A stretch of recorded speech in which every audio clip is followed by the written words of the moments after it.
সকাল বেলায় আমার মা আমাকে ঘুম থেকে উঠিয়ে দেয়। কি ভালো না? হ্যাঁ, আরে সকালবেলা আমার মা তো আমাকে ঘুম থেকে উঠিয়ে দিই কি বলে জানো? ও, সকাল হয়ে গেছে, বিছানাটা ঝেড়ে দিই তারপর তুই ঘুমাবি। কি সুন্দর বিচার, তাই না? সকালবেলা আমার মা বিছানা ঝেড়ে দেবে, তারপরে আমি ঘুমাবো। সবাই ভাবছে কত আমার ভালো মা, তাই না? আরে দাঁড়াও দাঁড়াও, ব্যাপার আছে। এই আমার মায়ের এটা হচ্ছে চালাকি বুদ্ধি। সকালবেলা ঘুম থেকে মেয়েকে তুলে দেবে, বলবে ওট ওট ওট, বিছানা গোছাবো। তারপর যে বিছানাটা গুছিয়ে দেবে, অনেকক্ষণ ধরে বিছানা গোছাবে। বিছানাটা প্রথমে টান টান করে পাতবে, তারপরে ঝাঁটা দিয়ে ঝাড়বে, বালিশগুলো রাখবে।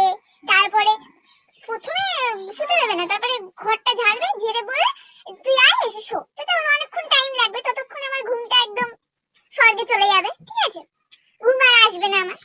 এরপর আমার মা বলবে নে দিশা, আমি বিছানা ঝেড়ে দিয়েছি, ঘর ঝেড়ে দিই, মানে ঘর পরিষ্কার করে দিয়েছি, ঘর আবার ঝাড়ে না, পরিষ্কার করে দিয়েছি, নে এবার তুই ঘুমা। মানে আমি বুঝতে পারি না, মানে কি করে, মানে এই জিনিসটা কি করে হয়। মানে সকালবেলা ঘুম থেকে উঠিয়ে দিয়ে বিছানা টিছনা ঝেড়ে আবার বলছে নে ঘুমা। তখন কি ঘুমটা আসে? সত্যি কথা বলে তখন কি ঘুমটা আসে? ঘুম থেকে একবার উঠে গেলে কোনো মানুষের কি ঘুম আসে? আমার তো আসে না, আমার তো সত্যিই আসে না।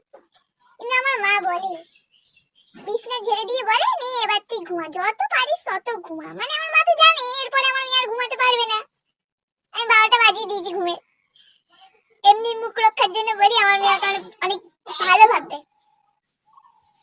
মানে মানে যাতা যাতা, এই বাড়িতে আমার কোনো সম্মানই নেই।